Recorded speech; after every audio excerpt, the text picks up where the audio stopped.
China has a powerful weapon in the trade war with the US, and it's built on pork.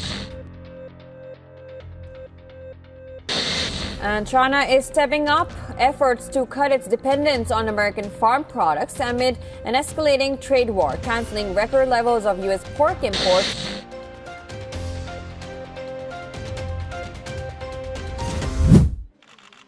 Tensions between the US and China on the global trade front seem to have reached a new level.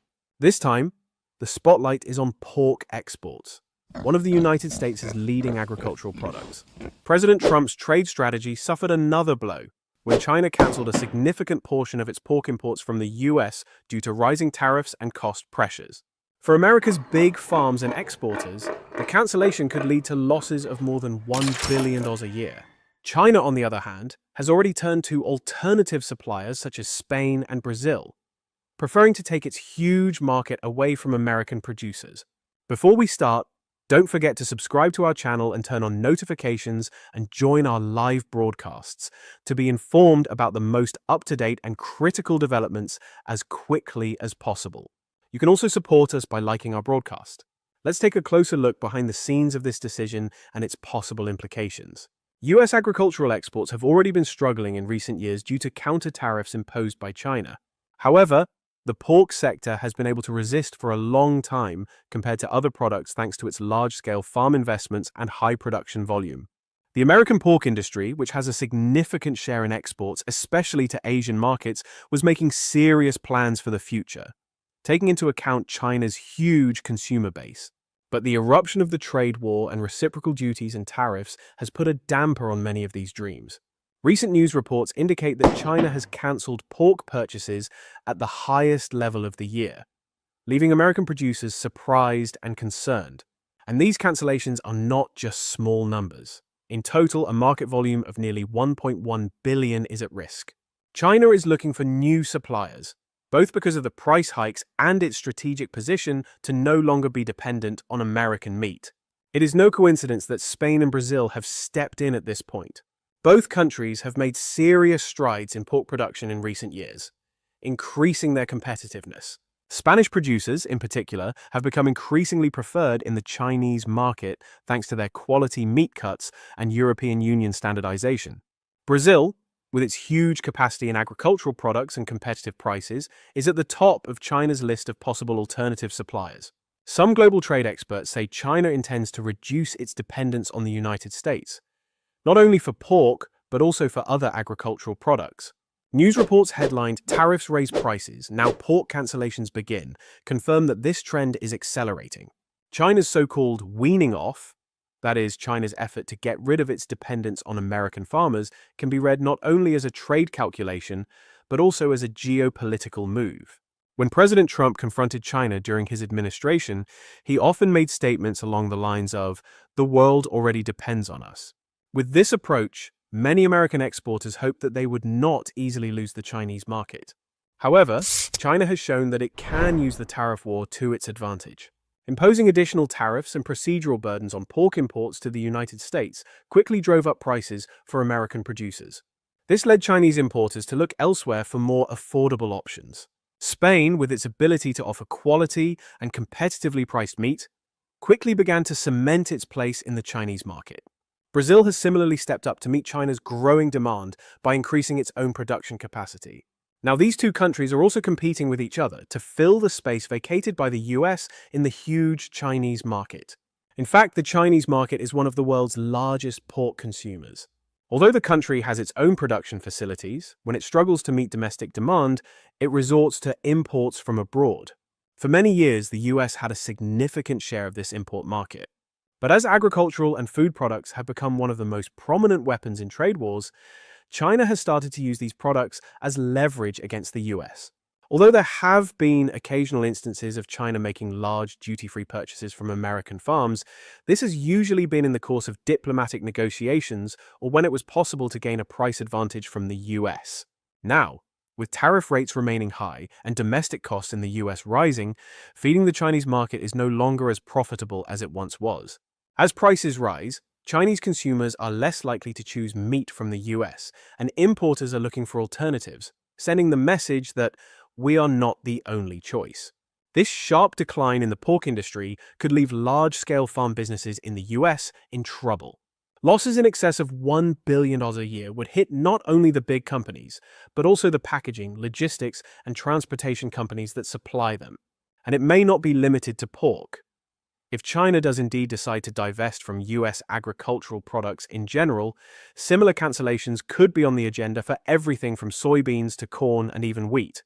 Some American analysts have described this as rubbing salt in the wound, as the Trump administration considered the agricultural sector to be one of its most important trump cards and used its political support as a strategic pillar.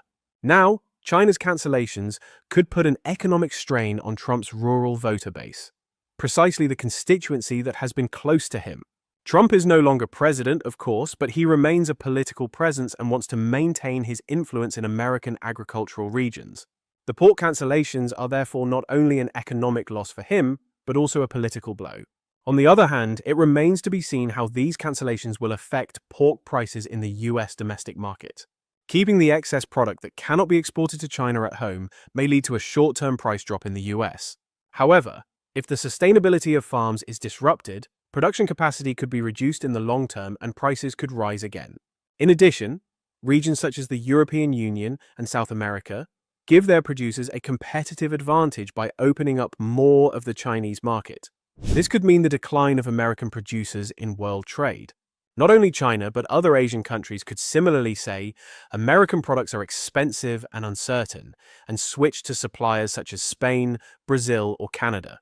This would risk a long-term loss of market share in America's global agricultural exports. Industry experts see pork exports as just one example and point to a broader picture. Over the past 5 years, China has repeatedly made moves to cancel, repurchase, raise, and lower tariffs on American agricultural products. This chess-like strategy can upset both the US agricultural sector and global price balances. Although US trade representatives are trying to reach agreements to stabilize the situation, economic and diplomatic tensions are not easily overcome. The Biden administration, though not as harsh as Trump, has taken a similar stance against China. This can be interpreted as the trade war is not over, it has only changed its shape. Although the Chinese side offers justifications such as market conditions and cost increases behind each cancellation decision, it is obvious that geopolitical calculations lie in the background. China's large population and huge import capacity give it a serious bargaining power in such moves. The World Trade Organization and similar organizations remind us that there are no winners in such confrontations, as consumers may suffer from price volatility, and producers may not be able to plan with unpredictable cancellation decisions.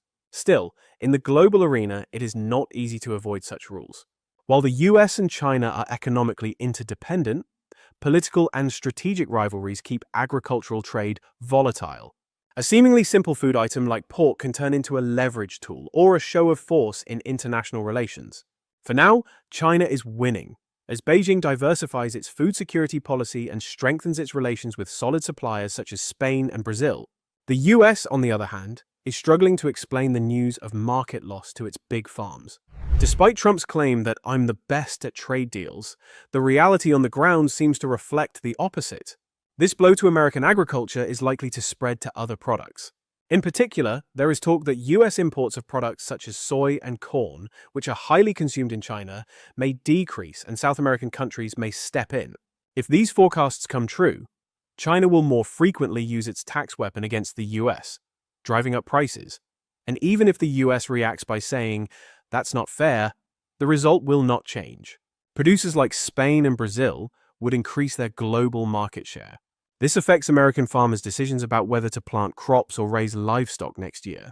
For example, some farmers may choose to give up pork production and move into other areas or not produce at all. As a result, America's total agricultural production and exports would fall, and the trade deficit would widen. For Trump, this would strengthen his criticism that sanctions have backfired. Having promised his base that we will reduce our trade deficit with China, it is a contradiction to now be in the position of selling fewer agricultural products. On the other hand, the question is whether Spain and Brazil, which have gained a foothold in the Chinese market, will be able to maintain this position in the medium and long term. From time to time, China takes decisions that put these countries in a difficult situation. But one thing is certain: China is implementing a strategy of diversification with different suppliers in order to avoid being dependent on a single country. In other words, this pork tension with the US also confirms Beijing's overall supply chain diversification approach. In the coming years, China can be expected to buy from multiple countries simultaneously to ensure food security, working with whichever country offers the best price, quality, and logistics. In such a situation, US producers may become frustrated again, saying, "Our input costs are high, we are dealing with tariffs, and we are disadvantaged in logistics." Moreover, not only pork but also other products such as beef, poultry, and grains could face a similar situation. In short, China's decision to abandon the US for pork imports and turn to Spain and Brazil is a serious shockwave for Trump and the American agricultural sector. While the US is still a major manufacturing powerhouse, global trade is competitive and rapidly changing. With rising costs and tariff barriers, it is becoming increasingly difficult for American farmers to maintain market share. China, too, is taking advantage of this situation and making moves that put American exporters out of the game. The resulting losses amount to $1.1 billion annually, but they involve thousands of farmers, supply chains, and political calculations. Given Trump's trade war policy, such backfiring results are not surprising. Time will tell if the US has a plan B, but for now, what has been described as the highest level of cancellation in 5 years is about to turn into one of the most serious crises in the American pork industry. China's message that the US is not the only option for us may be a harbinger of similar scenes in other agricultural products. What do you think about these cancellations and China's preference for Spain, Brazil? Have Trump's advantageous trade policies backfired, or is this just a temporary fluctuation? Could America's place in the world agricultural trade be shaken, or can it manage to maintain its market share through more innovative and competitive methods? Join the discussion by sharing your comments below, and don't forget to subscribe to our channel, turn on notifications, and hit the like button. It seems that global trade wars will remain on the agenda, both in terms of politics and the products that end up on our tables. The pork cancellations are just one example. There are many other parameters at play, ranging from agriculture to logistics, international diplomacy to economic competition. We will closely follow developments on this issue in the future. Goodbye for now, and see you in the next edition.